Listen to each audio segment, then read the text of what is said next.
But once I started turning wrenches, it was just something I got into. I'm basically the only one in my family that wrenches on stuff. I like to make stuff better and bigger, and my parents got me an erector set when I was a kid. I'd sit there for hours and build stuff. But it was just something I was always into, making stuff better, bigger and nastier and louder. And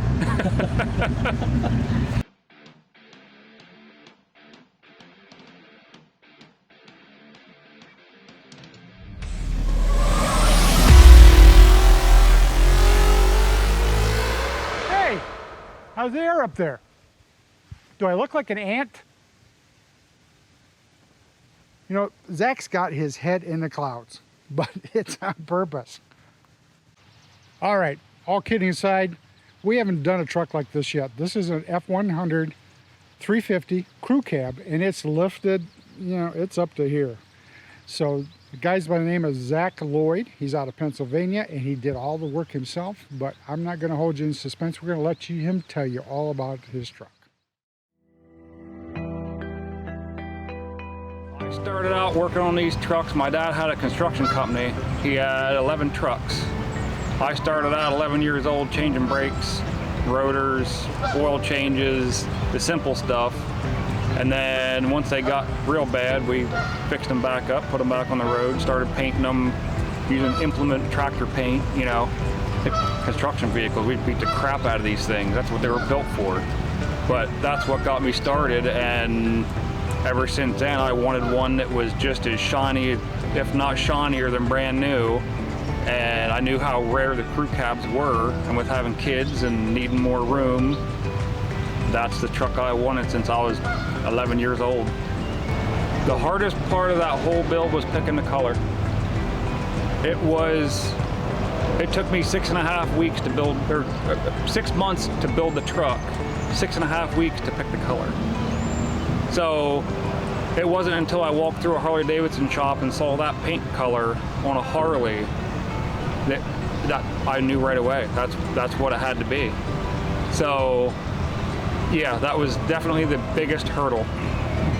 I got a 20-year-old and a 14-year-old, both sons. We built my oldest son. That's what actually got me back into it. We built him a 79 F150 standard cab short bed 4-wheel drive for him to be 16 for a daily driver, and he's driven the thing 4 years now.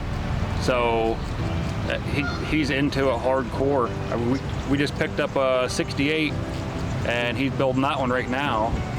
And then my younger son, I picked up a 79 standard cab long bed 4-wheel drive.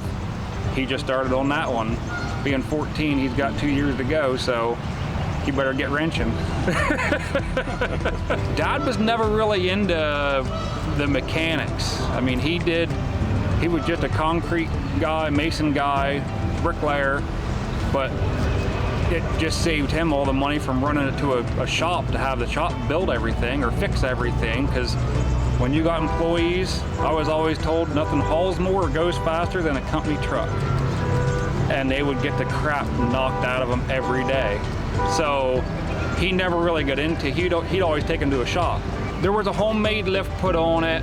I bought it off a guy in Connecticut, and him and his wife daily drove it.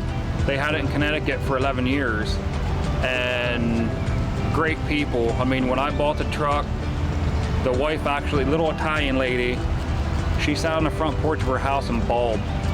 Literally bawled when I loaded that truck up, but they were going through some medical issues, I guess, and had to sell it. And I've been in contact with him multiple times, sending him pictures back and forth, and he's just ecstatic. I mean, it's one of those things when another family has a relationship with the truck. I mean, these things are like time capsules. They just carry the nostalgia, and once you're in it, to have to get out of it for a medical reason, that sucks.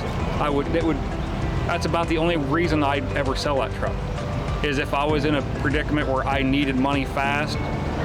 I mean, it speaks for itself. It would sell quick, but I hope that day never comes. And if it did, I'd probably sit on the front porch and bawl too.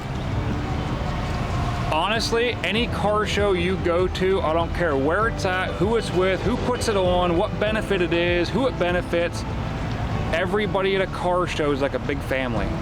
Everybody respects your stuff. Everybody, it's great to see little kids that walk up to your vehicle and just sit there in awe. I was that little kid. I mean, I remember going to car shows and it just blew my mind. But I mean, to have something of this size where we're at is crazy. To have this many Ford trucks, this is a huge family here. These guys would do anything for any one of these guys. I want to thank both my sons because they both helped on that truck, and the time we got to spend together while we built it, I'll never get that back. And anybody out there that's going to start a project with a son or daughter, whatever, the time you have with them in a garage is awesome. Just hands down awesome. Yep, then the best part is when you pull it out of the garage the first time, you take it to your first show, just to look on their face when somebody else thinks it's as cool as what you do, that's all you need for the pat on the back and the smiles. It's awesome. Yep. Zach was a great guy and a great interview. And what's going on here?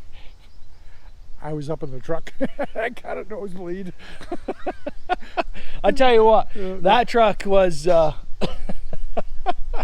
good. That truck was up there. Zach was a great guy. His truck was amazing. Looked just perfect. I mean, everybody was looking at it all weekend long. You know, it got a lot of eyes. It was a great looking truck. Yeah, yeah. And he's going to be coming back year after year with that truck because it's a real winner. Absolutely. Yeah. So we hope you guys liked this one. Don't forget, as always, like and subscribe. Tune in. If we don't see you in the comment section, I'm looking for my cowboy hat. We're going back to Texas. That's true. That's true. One more shot. Yeah. We'll see you at the show. See you at the show.